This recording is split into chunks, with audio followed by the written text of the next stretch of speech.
रामराज आवाहन मिशन एक मिशन जो धरती पर फिर से रामराज बनाने पर काम कर रहा है।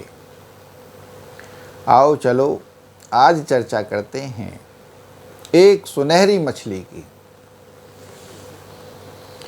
एक बड़ी प्रसिद्ध कहावत है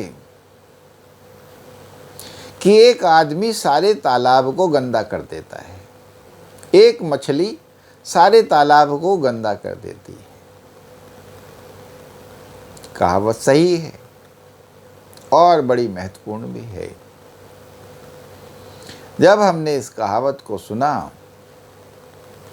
तो ये राम जी की कृपा ही समझो कि उन्हें कुछ ऐसा रास्ता देना था या ऐसा रास्ता निकालना था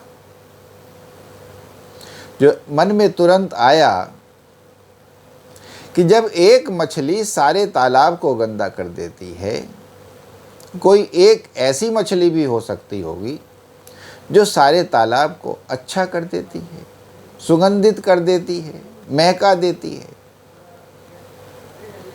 तो जब इस सवाल पर, इस विचार पर चिंतन और मनन हुआ तो पता चला कि हाँ, बिल्कुल सही बात है, यह भी संभव है।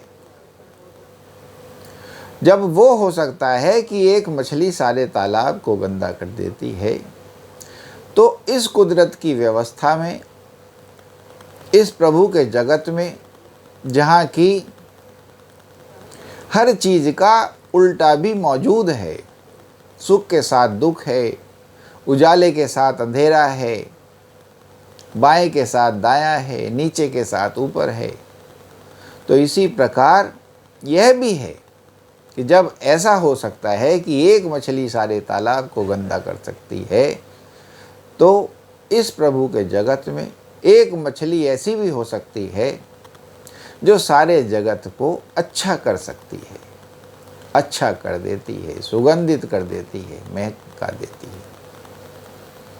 मगर बस ये है, ये जो जगत है एक बहुत बड़ा तालाब ही तो है। और जब ये अच्छा करने वाली मछली इस जगत रूपी तालाब को अच्छा करने के लिए निकलेगी, तो अब कुछ भी हो सकता है।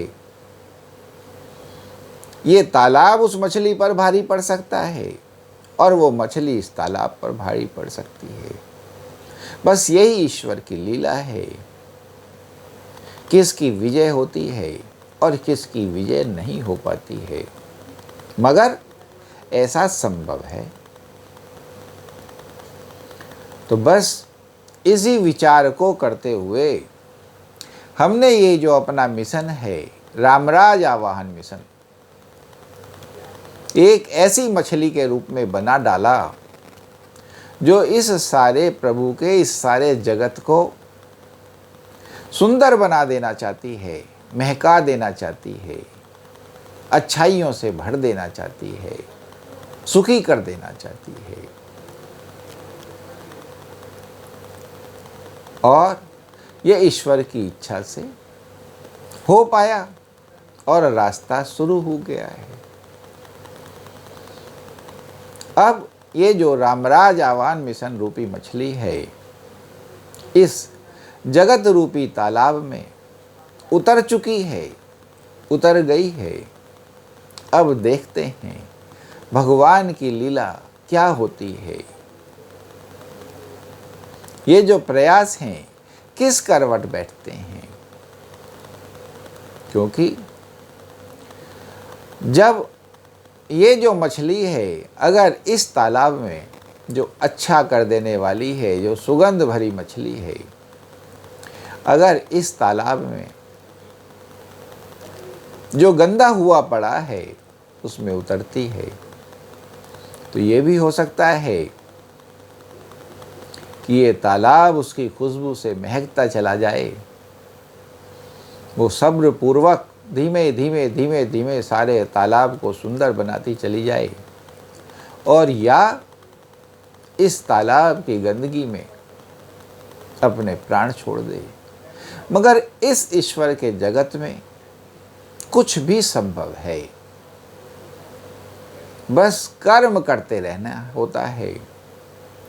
कहते हैं तपस्या का ही फल मिलता है। कुछ भी आप करें, कोई भी फल चाहें, उसके लिए तप तो करना ही पड़ता है, तपस्या तो करनी ही पड़ती है। तो इस प्रकार, क्योंकि देखा जाए जो रामराज है यही जगत का बड़ा सुंदर स्वरूप है।